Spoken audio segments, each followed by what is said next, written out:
ராம் ராம். வாழ்க வளமுடன். Voice of காஞ்சி நேயர் அனைவருக்கும் இனிய மாலை வணக்கம். ஏழை பணக்காரன். உண்மையான ஏழை பணக்காரன் எப்படி இருக்கணும்?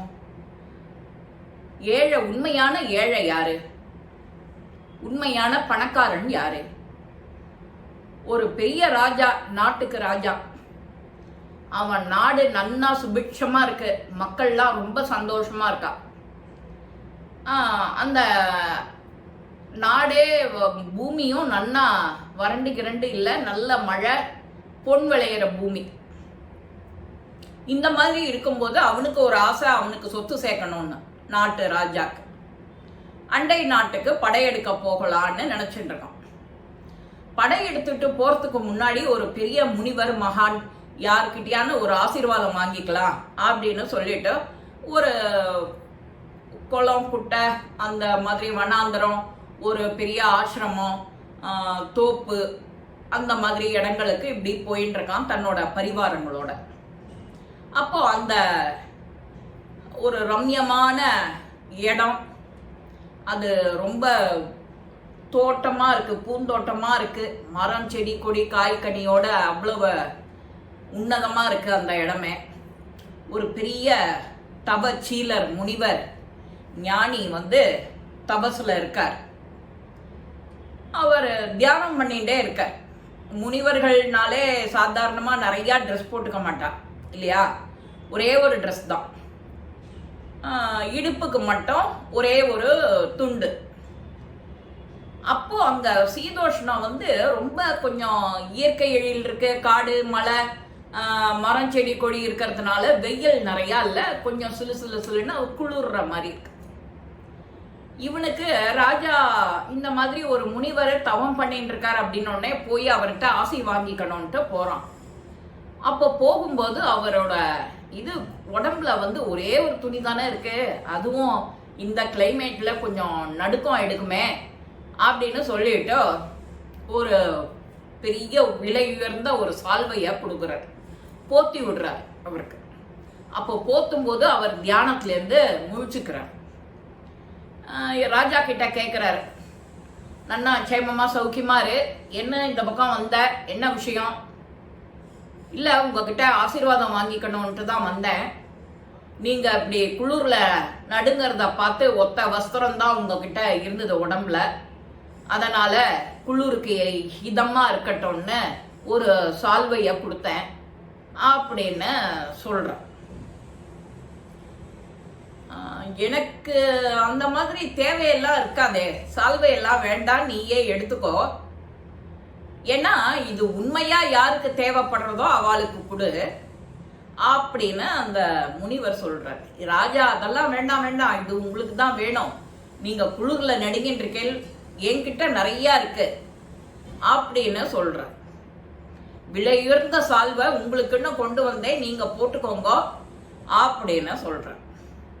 அது சரி, நீ இப்போ எதுக்கோ ஒரு வேலையா என்கிட்ட வந்திய, உன்கிட்ட ஒரு ஆல்ரெடி ஒரு நல்ல நாடு இருக்கு, அந்த நாடு நல்ல செழிப்பா இருக்கு, மக்கள் நன்னா இருக்கா, நீ சந்தோஷமா இருக்க, மக்களை நன்னா சந்தோஷமா பார்த்துட்டு இருக்க, நீதி நெறி தவறாம ஆட்சி செய்யற, சரிதானே நான் சொல்றது?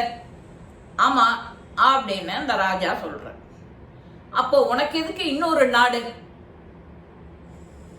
உனக்கு தேவையானது நல்லபடியா அரசாட்சி பண்ணிட்டு இருக்க, உன்கிட்ட ஒரு நல்ல நாடு இருக்கு, அந்த நாடை வச்சுக்கிண்டு நீ இன்னும் மேற்கொண்டு அடுத்த நாடா வேணும்னு நீ போயின்னு இருக்க, போர் செய்ய போற, அதுக்கு ஆசீர்வாதம் வேணும்னு என்ன கேக்குற.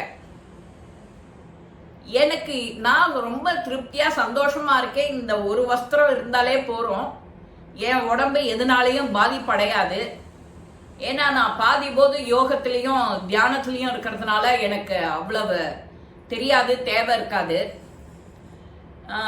அதனால இந்த சால்வை நிறைய உனக்கு தேவைப்படும், இன்னும் ஒரு நாடு இருந்தா பத்தாதுன்னு இன்னும் 4 நாடு போர் புரிஞ்சு நம்ம ஏரியாவோட சேர்த்துக்கணும்னு நீ எப்ப ஆசைப்படுறியோ, இந்த சால்வையும் நீ வச்சுக்கோ, உனக்கு தான் வேணும் நிறைய, எனக்கு வேண்டவே வேண்டாம். என்ன நான் பணக்காரன், எனக்கு எதுவுமே தேவையில்லை, எதுவுமே தேவைப்படாதவன் உண்மையிலேயே அவன் தான் பணக்காரன். எனக்கு எதுவுமே வேண்டான்னு சொல்றவன் தான் பணக்காரன்.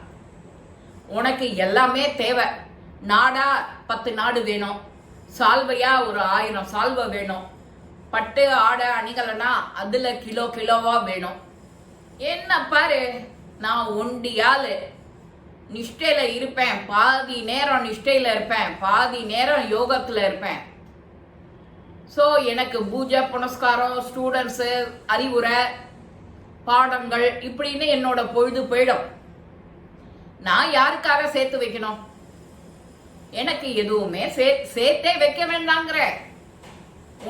உனக்கு உன் கையினால எனக்கு கொடுத்த அது எனக்கு அந்த தேவையில்லை, அந்த தர்மங்கள். ஏன்னா உனக்கு தர்ம சிந்தனை உண்மையா இல்லை. கை எதுக்கு இருக்கு? கொடுக்கறதுக்கு தான் இருக்கு, தர்மம் பண்ணதான் இருக்கு கையே. வேற எந்த 5 அறிவுக்கெல்லாம் இருக்கிற கை இருக்கு, அதுங்களுக்கெல்லாம் ஏதானு தெரியுமா? 6 அறிவு உள்ளவனுக்கு தான் தெரியும். அது உண்மையா தானம் செய்யறதுக்குன்னு ஏற்பட்ட அந்த கை. அந்த கை சும்மா இருக்கேன்னு நீ ஏதோ போற போக்குல ஒரு சால்வையை கொடுத்துட்டு போற. எனக்கு தேவையில்லை, தேவைப்படுறவாளுக்கு கொடு. 2வது, நான் பணக்காரன், எனக்கு எதுவுமே தேவையில்லை, நீ தான் ஏழை. ஏன்னா ஒரு நாடு வச்சிட்டு இருக்க, அது பத்தாதுன்னு இன்னொரு நாட்டுக்கு போற. அவனுக்கு இந்த வித்தியாசத்தை புரிய வைக்கிறார். ஏழை யாரு, பணக்காரன் யாருன்னு புரிய வைக்கிறார்.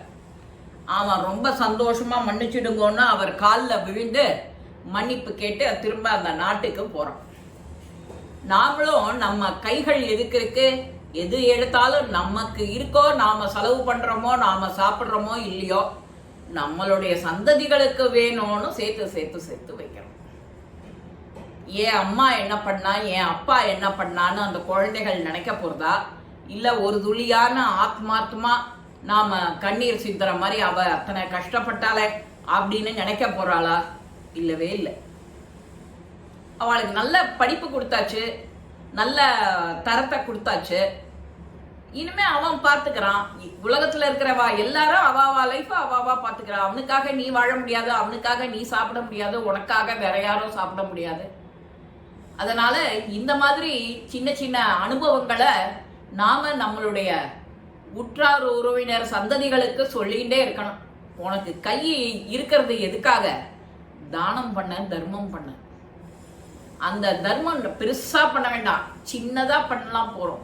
உன்னோட சக்திக்கு ஏற்ப பண்ணு. என்ன நான் சொல்றது புரியுறதோ இல்லையா? இந்த பதிவு உங்க எல்லாருக்குமே பிடிச்சிருக்கும். லைக் பண்ணுங்க, ஷேர் பண்ணுங்க, பெல் பட்டனை கிளிக் பண்ணுங்க, சப்ஸ்கிரைப் பண்ணுங்க, கமெண்ட்ஸ் பாக்ஸ்ல கமெண்ட்ஸ் போடுங்க. ஸ்ரீ மகாபெரிவா திருவடிகளே சரணம். நல்லதே நடக்கும். ஆனந்தமா இருப்போம் நண்பர்களே. வாழ்க வளமுடன்.